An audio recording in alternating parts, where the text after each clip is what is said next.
জামায়াতে ইসলামী বাংলাদেশের স্বাধীনতার পর থেকে এখন পর্যন্ত সবচেয়ে শক্তিশালী অবস্থানে রয়েছে বলে বেশিরভাগ পর্যবেক্ষক মনে করেন।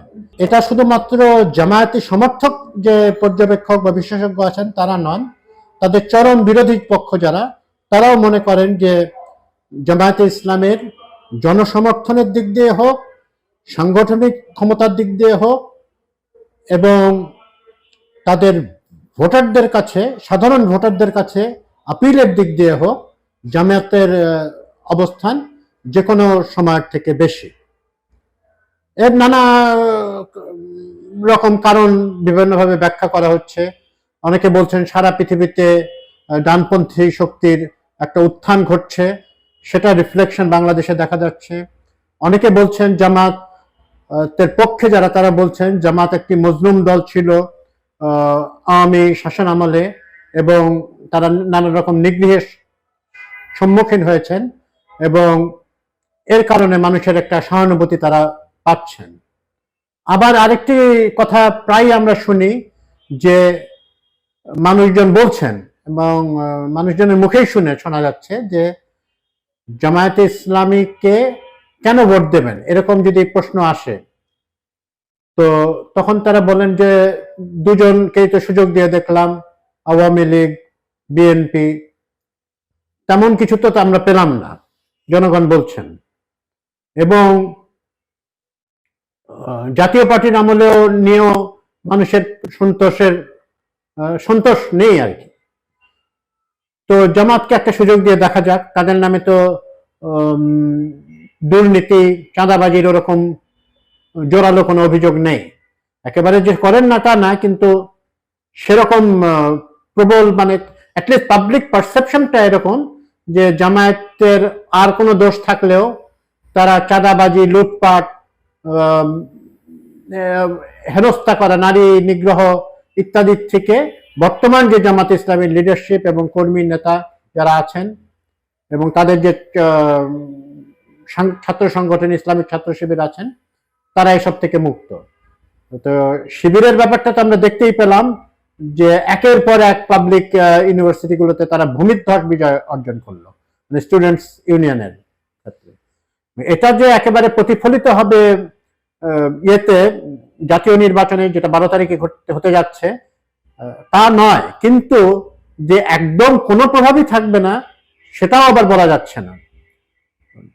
জামাতে ইসলামীর যেটা আগে ছিল না, যে মহিলাদের ভিতরে তাদের সমর্থন অনেক বেড়েছে এবং তাদের মহিলা কর্মীদের যে নিগ্রহ করা হচ্ছে, যারা করছেন, এটা তাদের জন্য সুখকর কোনো ফল বয়ে আনবে বলে মনে হয় না, বরং উল্টো জামাতের দিকেই একটা টিল্ট হবে। বলে নেওয়া ভালো যে জামাতের দিকে যে মানুষের এই সহানুভূতি বলেন বা সমর্থন বৃদ্ধি বলেন, এটা কোনো ডিসাইসিভ কোনো ফ্যাক্টর হবে না বা তাদেরকে ইলেকশনে যে জিতিয়ে আনবে এরকম টিম আমাদের মনে হচ্ছে না, অন্তত আমাদের যতটুকু পর্যবেক্ষণ থেকে এরকম মনে হচ্ছে না। এবং বিভিন্ন সার্ভেগুলো বিশ্লেষণ করেও ওরকম মনে হচ্ছে না তারা যে জোটের নেতৃত্ব দিচ্ছেন তারা ইলেকশনে জিতে যাবেন। কিন্তু তারা আগে যে কোনো ইলেকশনে, তারা তো ইলেকশনে পার্টিসিপেট করে না, আওয়ামী লীগের সময় ইলেকশনে পার্টিসিপেট করেছিল তারা একবার। তো সেই সব যে কোনো ইলেকশনের থেকে এবার তাদের রেজাল্ট বেটার হওয়ার কথাই বলছেন মানুষজন এবং আমরাও সেটা বুঝতে পারছি। তো নানা রকম ফ্যাক্টর কাজ করছে। আরবান সেন্টারগুলোতে জামাতের সেরকম ইয়ে ছিল না, কারণ এখানে বলা হয়ে থাকে যে বড় বড় আরবান সেন্টারগুলোতে, আমি ইনক্লুড করছি যে even smaller comparatively Comilla, Noakhali, Rangpur, even হ্যাঁ, এইসব বিভাগীয় যে শহরগুলো, কুমিল্লা বিভাগ নয় কিন্তু একটা ইম্পর্টেন্ট শহর, ঢাকা, চট্টগ্রাম তো আছেই, তো খুলনা, সব বর্ডার ডিস্ট্রিক্টে জামাতের একটা প্রভাব সবসময় ছিল, এবার এটা বেড়েছে। তো এখানে জামাতের যে সমাবেশ হচ্ছে বেশ বড় আকারেরই হচ্ছে, কুমিল্লায় হয়ে গেল। তো এখানে আমরা একটা জিনিস লক্ষ্য করা যায় যে ক্লিন শেভড মানুষজন, আগে জামাতের ইসলামের সভা মানেই একটা নির্দিষ্ট ইউনিফর্ম, যেটা ওনাদের পাজামা পাঞ্জাবি এবং টুপি পরা, এবং পুরুষরা সবাই দাঁড়িয়ে থাকবেন এবং মহিলা প্রায় অনুপস্থিত বলা যাবে, থাকলে ওনারা খুবই স্ট্রিক্ট পর্দা মেনটেন করে থাকছেন। কিন্তু এবার একেবারে ক্লিন শেভড, এবং দেখা যাচ্ছে যে তারা জামাতের এখান থেকে বেরোনোর পরে স্মোক করছেন, এরকমও দেখা যাচ্ছে, এবং চুল ছেড়ে যাওয়া মহিলাদেরকেও দেখা যাচ্ছে জামাতের বিভিন্ন সমাবেশ এবং উঠোন বৈঠক এবং তারা যেসব অনুষ্ঠান আয়োজন করছেন সেখানে। তো এটার কারণ কি? একটা ইসলাম পন্থার যে তারা আবার পরিষ্কার করে বলছেনও না যে তারা আসলে শরিয়া কায়েম করবেন। তো তারা আর কি এক ধরনের যে মডারেট ইসলামের কথা পাশ্চাত্য দুনিয়ায় শোনা যায় এবং এখানেও শোনা যায়, সেটার প্র্যাকটিস করছেন কিনা। কারণ বাংলাদেশে আসলে আমরা যে অন্তত ইতিহাস যেটা বলে যে এখানে চরমপন্থার, সেটা উগ্র বামপন্থা হোক বা উগ্র ডানপন্থা হোক, কোনোটারই এখানে তেমন স্থান হয় নাই, বা তারা খুব একটা লেভারেজ পেয়েছেন বাংলাদেশের পলিটিক্যাল ফিল্ডে, অনেক সময় মাইন্ড ফিল্ড বলা যেতে পারে, সেরকমটি দেখা যায় নাই। তো জামাত তাদের রেটরিকে উগ্রতার থেকে সরে এসেছেন, কারণ জামাতের আমির মহোদয়ের বক্তব্য থেকে আমরা বিভিন্ন রকমের শোনা যাচ্ছে যে সফট টোনে কথা বলছে তারা। এবং যেহেতু এটা একটা কন্ট্রোভার্সিয়াল ব্যাপার, কিন্তু যেহেতু বিএনপির ভিতরে দেখা যাচ্ছে, বিএনপি তো বেসিক্যালি অ্যান্টি আওয়ামী লীগ একটা প্ল্যাটফর্ম হিসেবে গড়ে উঠেছিলেন। হ্যাঁ, এটা জিয়াউর রহমান যেভাবে করেছিলেন, এখানে আওয়ামী বিরোধী মানুষজনকে জড়ো করে একটা প্ল্যাটফর্ম হয়েছে। তো এটা একটু এভলভ হয়েছে এবং অনেকটা জামাতকে বিপরীত ন্যারেটিভ তৈরির জন্য বিএনপি এরকম করছেন যে আওয়ামী বা যে বয়ানগুলো তাদের চিরাচরিত বয়ানের বিপরীতে যাচ্ছে, এরকম করছেন। আমি বলছি না যে বিএনপি আগে বলে নাই বলে এখন মুক্তিযুদ্ধের সপক্ষে শক্তি হিসেবে তারা দাবি করতে পারবে না। তারা সবসময় বলেছে যে জিয়াউর রহমান স্বাধীনতার ঘোষক, এবং আমাদের দলে মানে বিএনপিতে মুক্তিযোদ্ধার সংখ্যা যে কোনো দলের থেকে বেশি, ইনক্লুডিং আওয়ামী লীগ, সক্রিয় মুক্তিযোদ্ধার কথা বলছেন। তো এটা আলোচনাটা বিএনপির নয়, কিন্তু এখানে বলাটা প্রাসঙ্গিক এই জন্য যে আমরা শুনি নাই এই স্বাধীনতা বিরোধী শক্তি, এই শব্দবন্ধটি বিএনপির ব্যবহার করার ক্ষেত্রে। তো তাদের এই ব্যাপারটায় যেসব মানুষ একেবারে একেবারে কঠিনভাবে আওয়ামী বিরোধী অবস্থানে রয়েছেন এবং তারা সেকুলার জীবন যাপন করলেও তাদের ভিতরে একটা অংশ অন্তত জামাতে চলে যোগদান করেছেন। এবং বিভিন্ন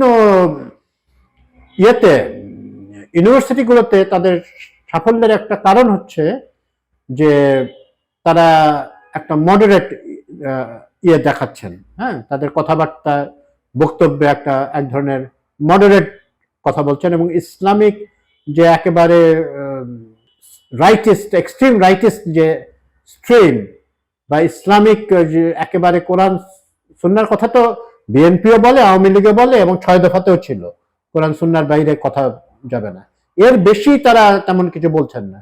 চুরি করলে হাত কেটে নেবো বা একদম স্ট্রিক্ট শরিয়া আইন কায়েম করবে, এগুলো বলছেন না। এবং ইউনিভার্সিটি গুলোতে দেখা গেছে যে তাদের সাথে মহিলারা যারা ট্র্যাডিশনাল ইসলামিক পোশাক পরেন না এমন মহিলা, এবং ইভেন যারা আদিবাসী জনগোষ্ঠীর প্রতিনিধিরাও বেশ সামনের সারিতেই ছিলেন। অন্তত ঢাকা ইউনিভার্সিটিতে তো সবাই সর্বমিত্রর চাকমান কথা জানেন, অন্যান্য ইউনিভার্সিটিগুলোতেও তারা সংখ্যালঘু এবং আদিবাসী জনগোষ্ঠীর, এবং এটা ব্যাপার যে বান্দরবনের মতো জায়গায় যেখানে বাঙালিরা, ইনফ্যাক্ট বাঙালি মুসলিমরা একটু হলেও মাইনরিটি আছে এখনো, সেখানেও কিন্তু জামাতের প্রভাব বেড়েছে। ডিসাইসিভ, তারা জিতে যাবে বান্দরবনে সেটা বলছি না, কিন্তু প্রভাব বেড়েছে। তো জামাত তাহলে তাদের কার্ডগুলো ভালোই খেলেছে। কিন্তু সেটা একেবারে তাদেরকে ইলেকশন, অন্তত এই ত্রয়োদশ জাতীয় ইলেকশনকে জিতিয়ে দেওয়ার মতো নয়। তাদের স্ট্র্যাটেজি অনেক দিকে ভালো হলেও কিছু দুর্বলতাও রয়েছে। ওনারা তাদের শরিক দলগুলোতে, যেটা চরমোনাইয়ের দল থাকলে হয়তো তাদের আর একটু বেটার হইতো, বাট শরিক দলগুলোকে আসন একটু বেশি দিয়ে দিয়েছেন বলে মনে করতে হচ্ছে। আমি একটি পার্টিকুলার জায়গা থেকে বলছি, যেটা বিএনপির ব্যাস্টিয়ন, বিএনপির জেতার কথা, ওই জেলায় 4টি আসন আছে, তো ওখানে মানে যে কটি আসন আছে ওখানে সবই বিএনপি জেতার কথা। কিন্তু অনেকে বলছিলেন বিএনপির নানাবিধ কর্মকাণ্ডে বা বিএনপির যে বয়ান ন্যারেটিভ প্রতিষ্ঠা করা হচ্ছে সেগুলোতে তারা সন্তুষ্ট নন এবং তারা দাঁড়িপাল্লা হলে ভোট দিতেন। কিন্তু যেহেতু নাম ধরেই বলছি, যেটা এলডিপির এক প্রার্থীকে দাঁড় করানো হয়েছে, তাকে কেউ চেনে না, ওনার সাথে দিতেন না। জামায়াতের এটা চেনা অচেনার ব্যাপার ছিল না, ব্যাপারটা দাঁড়িপাল্লা দেখেই তারা দিতেন ভোট। বিএনপির অনেক সমর্থক বলছেন। আরেকটা জিনিস তৃণমূলে অনেকের ভিতরে এবং ইনফ্যাক্ট বিএনপি নেতাকর্মীদের ভিতরে একটু কনফিউশন ক্রিয়েট করেছিল যে আওয়ামী লীগের লোকজন একটু ঢুকছেন ওখানে। তো এটাকে কাউন্টার দেওয়ার জন্য তারা হয়তো বিএনপিকে ভোট দিতেন না, কিন্তু এখন বিএনপিকেই ভোট দেবেন। যেহেতু এলডিপি, এনসিপি কেও এতগুলো আসন দেওয়াটা সম্ভবত জামাতের আরেকটু ভেবে চিন্তায় করা উচিত ছিল। এনসিপি অবশ্যই আমাদের সম্মানের প্রাপ্য যে এনসিপির বেশিরভাগ নেতা, অলমোস্ট সবাই ইয়েতে ছিলেন, জুলাই আন্দোলনের সম্মুখ সারিতে ছিলেন, কিন্তু তারা ভোটের মাঠে খুব একটা ভালো, 2-4 জন ব্যতিক্রম বাদে তারা তেমন কিছু করতে পারবেন না, কিন্তু পারবেন বলে মনে হয় না। তো এটা জামাতের জন্য কতটা ফলপ্রদ হবে সেটা ইলেকশনে বোঝা যাবে। কিন্তু এখন থেকে আমরা বলতে পারি যে জামাত অন্তত 260-70টা আসন নিজেদের রাখলে তারা ইলেকশনের রেজাল্ট আরেকটু বেটার হতো। আবার এবার একটা জিনিস দেখা যেতে পারে, যেটা 91-এ দেখা গিয়েছিল, বিএনপির ফেভারে দেখা গিয়েছিল, যে জামায়াতের পক্ষে অনেকেই নীরব ভোট পাবেন, নীরব ভোট বিপ্লব বলছেন। অতটা ওই বিপ্লবের এক্সটেন্টে হবে না যে একেবারে 91-এর মতো বিএনপি জিতে গিয়েছিল, এটা না। কিন্তু তারা বর্তমানে যে পুরনো বন্দোবস্তের পলিটিক্স করে আসা দলগুলোর প্রতি প্রচুর মানুষ বীতশ্রদ্ধ, এবং একটি ডেমোগ্রাফি যেটা জেন জি যেটাকে বলা হয়, তারা সহ মূলত যারা যুবক শ্রেণীর মানুষ, ইভেন অন্য এবং মহিলাদের ভিতরেও তারা চিরাচরিত যেসব দলকে ভোট দিতেন তাদের উপরে বিরক্ত হয়ে তারা মুখে যাই বলুক, বিভিন্ন সার্ভেয়ারদের কাছে যাই বলুক, তারা ভোটটা হয়তো জামাতে দেবেন, এরকম একটা কথাও ভাসছে, এবং এই কথাটা একেবারে উড়িয়ে দেবার মতো নয়। আমরা যেটা আশা করি যে নির্বাচনে সহিংসতা মুক্ত হোক, সব দল পার্টিসিপেট করার সুযোগ পাক, যে ব্যান্ড আউটফিট বা কার্যক্রম নিষিদ্ধ দলগুলো ছাড়া সব দলই অংশগ্রহণ, মানে লেভেল প্লেইং ফিল্ড পাক।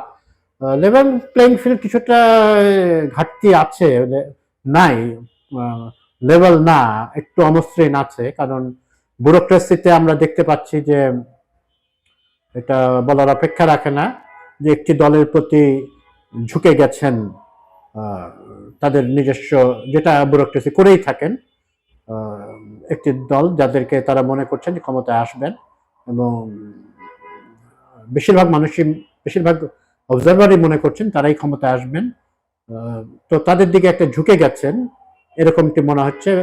এবং ইলেকশনের কমিশনেরও যে সব কাজ একেবারে তারা যে খুবই নিষ্ঠার সাথে নিরপেক্ষতা অবলম্বন করছেন সেটা বলা যাবে না।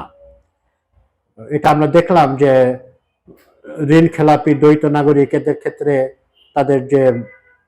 তারা যেভাবে উদারতা দেখিয়েছেন এবং একটি নির্দিষ্ট দলের প্রতি যে উদারতা দেখিয়েছেন সেটা ইয়ে করছে। তো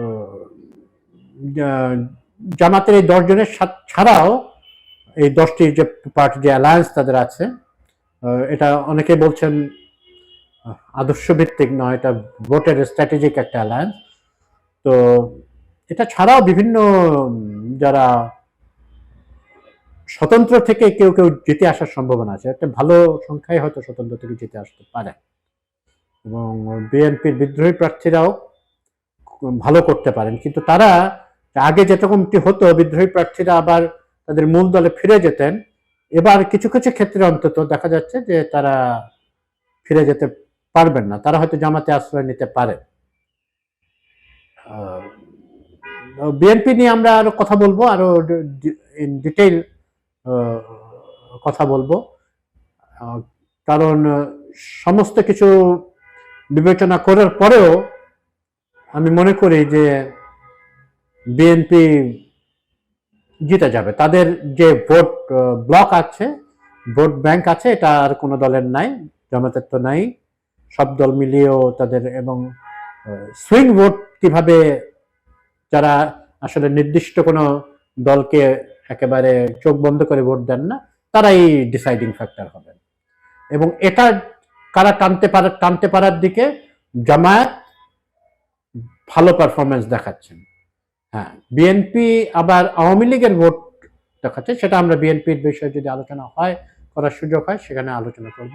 কিন্তু এমনি জেনারেল সুইং ভোট, যারা অনেকেই হয়তো আগে বিএনপিকে ভোট দিতেন, মানে আমি 2001 পর্যন্ত যেসব ইলেকশনগুলো হয়েছে বা 8 পর্যন্ত যে ইলেকশনগুলো হয়েছে, 90 থেকে 8 পর্যন্ত, সেখানে যারা বিএনপির ভোটার ছিলেন, ভোট দিয়েছিলেন কিন্তু একেবারে ব্লক বিএনপি ভোটার নন, তাদের অনেকেই জামাতের দিকে শিফট করে যাচ্ছেন।